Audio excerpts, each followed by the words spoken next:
तो यार welcome to 151 episode of नडी न्यूज। और भाई इस वीक तो बहुत ज्यादा ही अपडेट्स आए हैं, खास करके जैक स्नाइडर के जस्टिस लीग से, एमसीयू के फ्यूचर प्रोजेक्ट से, और ऊपर से डॉक्टर स्ट्रेंज 2 का स्क्रिप्ट। इसलिए कुछ भी मिस नहीं करना चाहते तो वीडियो एंड तक जरूर देखना।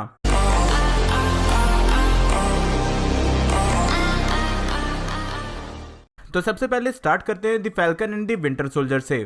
तो इस सीरीज में आजकल सबसे ज्यादा डिस्कस हो रहा है यार्ड रसल के कैरेक्टर जॉन वॉकर का, और इसी डिस्कशन के चलते एक्टर यार्ड रसल IMDb पे मोस्ट सर्च्ड एक्टर बन गए हैं। वैसे यार्ड रसल का रिसेंट एक इंटरव्यू भी हुआ था जहां उन्होंने बहुत कुछ रिवील किया। सबसे पहले तो उन्होंने ये बताया कि falcon and the winter soldier की प्रिपरेशन के लिए जेम्स गन ने उनकी बहुत हेल्प की थी। देन एक्टर से पूछा भी गया कि अगर उनके कैरेक्टर और थैनोस के बीच फाइट होता तो क्या होता, जिसपे उन्होंने क्लियरली बोल दिया कि थैनोस जॉन वॉकर के कैरेक्टर को एक चींटी की तरह मसल देता। तो हाँ, इस स्टेटमेंट से ये कंफर्म समझ लो कि किसी भी पॉइंट पे इस कैरेक्टर का ये मोटिव नहीं है कि वो स्टीव को रिप्लेस करे। वैसे इसी शो से ये भी अपडेट है कि बहुत लोगों ने फर्स्ट एपिसोड से बाद ही ये नोटिस किया था कि अवेंजर्स के पास पैसे नहीं है, और इसी पे इस शो के स्क्रिप्ट राइटर ने क्लियरली बोला है कि हाँ ये बात सच है। और जब उन्होंने ये स्क्रिप्ट में ऐड किया था तो केविन फाइगी से लेकर मार्वल स्टूडियोज के बड़े बड़े हेड तक इस पे अपना इनपुट देना चाहते थे कि इसको कैसे किया जाना है, जिसके एंड में उन्होंने डिसाइड किया था कि ये ऐसा इसलिए किया गया है कि ताकि ऑडियंस को लगे कि सारे सुपर हीरोज एक नॉर्मल ह्यूमन बीइंग भी होते हैं, उनकी एक नॉर्मल अलग से लाइफ भी होती है। और हाँ, अभी के टाइम में बहुत सारे सुपर हीरोज ब्रोक हैं क्योंकि ऑब्वियसली टोनी स्टार्क नहीं है। तो हाँ, पैसों का जितना भी चक्कर है वो टोनी स्टार्क के ना होने के कारण है। आगे बढ़ते हैं जैक स्नाइडर के जस्टिस लीग पे। तो यहाँ बहुत सारे नए कॉन्सेप्ट आर्ट रिलीज किए गए हैं। तो सबसे पहले तो ग्रैनी गुडनेस का ये कॉन्सेप्ट आर्ट, जिसका कि हमें क्लियर लुक मिलता है, मूवी में हमें कुछ खास पता नहीं चला था। देन स्टेपनवुल्फ का ये concept art without armour, then Steppenwolf का कॉन्सेप्ट आर्ट विद आर्मर भी, then Martian the Manhunter का ये कॉन्सेप्ट आर्ट, एंड सबसे मेजर जॉन स्टीवर्ट का ये ग्रीन लैंटर्न का लुक भी रिवील हुआ। वैसे आपको पता नहीं तो बता दूं कि फाइनल सीन में जहां मार्शियन द मैन हंटर की एंट्री होती है उसी सीन में ग्रीन लैंटर्न भी होने वाला था, बट इस आइडिया को ड्रॉप कर दिया गया। देन हाँ, जोकर का ये कॉन्सेप्ट आर्ट और ये डार्क साइड का अर्ली कॉन्सेप्ट आर्ट जो कि उसके पास्ट के सीन में यूज किया गया था। देन हाँ, जस्टिस लीग देखने के बाद बहुत लोग ये बोल रहे थे कि वो वाला सीन कहाँ गया जिसमें जोकर ने बोला था we live in a society वाला डायलॉग। तो हाँ, वो उस सीन को डिलीट कर दिया गया था और उसे अब रिलीज कर दिया गया है यूट्यूब पे। आप चाहो तो देख सकते हो, लिंक मैंने डिस्क्रिप्शन में दे दिया है। देन आते हैं चैडविक बोजमैन के स्टार वॉर्स पे।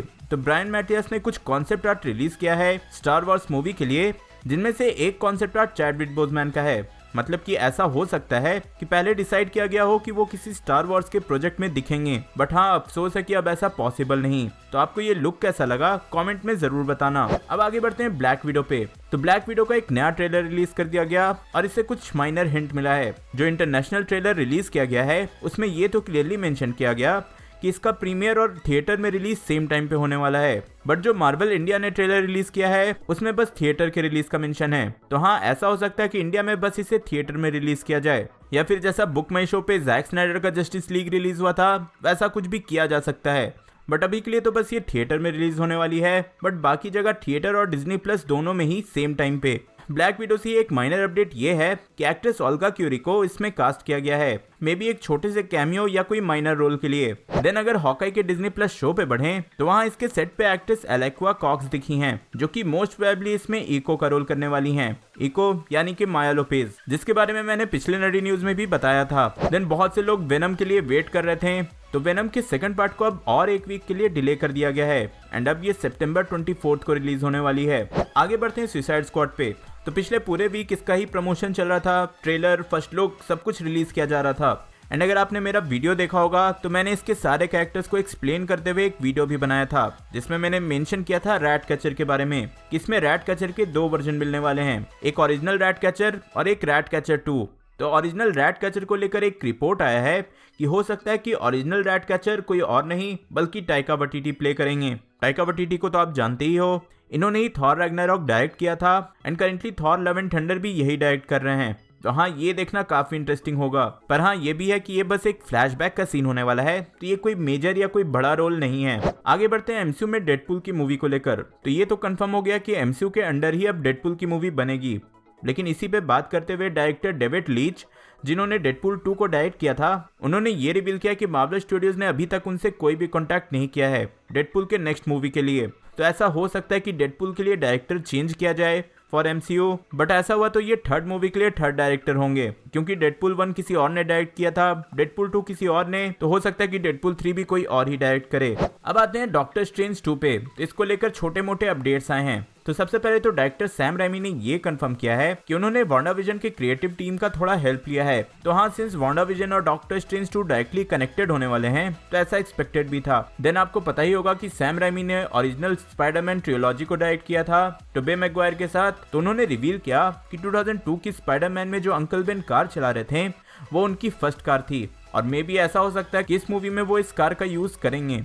तो यार पता नहीं मुझे क्यों ऐसा लग रहा है कि सैम रेमी स्पाइडरमैन के यूनिवर्स से भी कुछ कनेक्शन करने वाले हैं। आप लोग को क्या लगता है कमेंट में जरूर बताना। देन आगे बढ़ते हैं डॉक्टर स्ट्रेंज 2 के स्क्रिप्ट पे। तो कुछ दिन पहले डॉक्टर स्ट्रेंज 2 में दिखने वाले एक्टर ब्रूस कैम्पबेल, उन्होंने अपने ट्विटर पे डॉक्टर स्ट्रेंज 2 के स्क्रिप्ट का एक पेज का फोटो शेयर कर दिया था, जिसके बाद से फैंस पागल होने लगे थे। सबसे पहला रीजन तो ये था क्योंकि ये डॉक्टर स्ट्रेंज 2 का स्क्रिप्ट था। देन सेकंड रीजन ये था कि इसमें डॉक्टर स्ट्रेंज का इंटरेक्शन एविल डेड के कैरेक्टर ऐश के साथ हो रहा था। अब अगर आपको नहीं पता तो बता दूं कि एविल डेड के सीरीज में ब्रूस कैम्पबेल ही ऐश का कैरेक्टर प्ले करते थे। तो हाँ, इसको लेकर सब मल्टीवर्स चिल्लाने लगे, लेकिन हाँ थोड़ी ही देर बाद सबको रियलाइज हुआ कि ये अप्रैल फूल का प्रैंक है, उससे ज्यादा कुछ नहीं।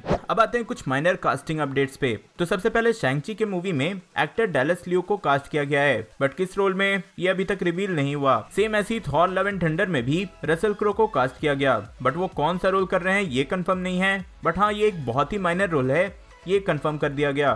तो मे बी ये बस एक कैमियो हो। अब शैंग-ची की बात हुई है तो इससे कुछ और अपडेट्स भी हैं। सबसे पहले तो इसका प्रमोशन अब जल्दी ही स्टार्ट होने वाला है। इसके प्रमोशन के लिए मार्वल के ऑफिशियल ट्विटर पेज से एक ट्वीट भी किया गया था, लेकिन कुछ मिनट बाद ही इसे डिलीट कर दिया गया। तो मे बी इन फ्यूचर के लिए इसे प्लान किया जा रहा हो।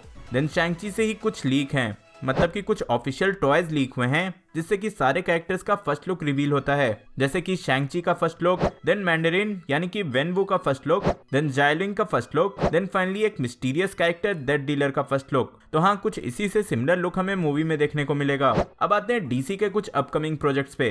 तो सबसे पहले तो ग्रीन लैंटर्न कॉर्प्स की मूवी और सुपरगर्ल की मूवी, इन दोनों को ही प्लान किया गया है 2024 से पहले रिलीज करने का।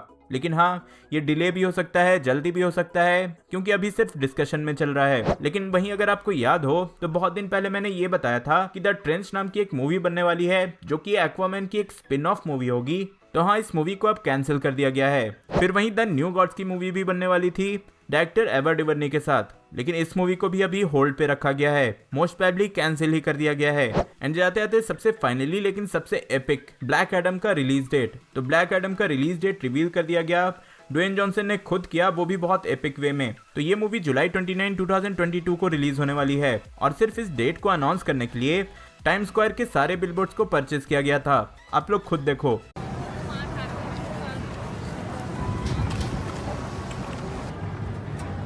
The hierarchy of power in the DC universe is about to change.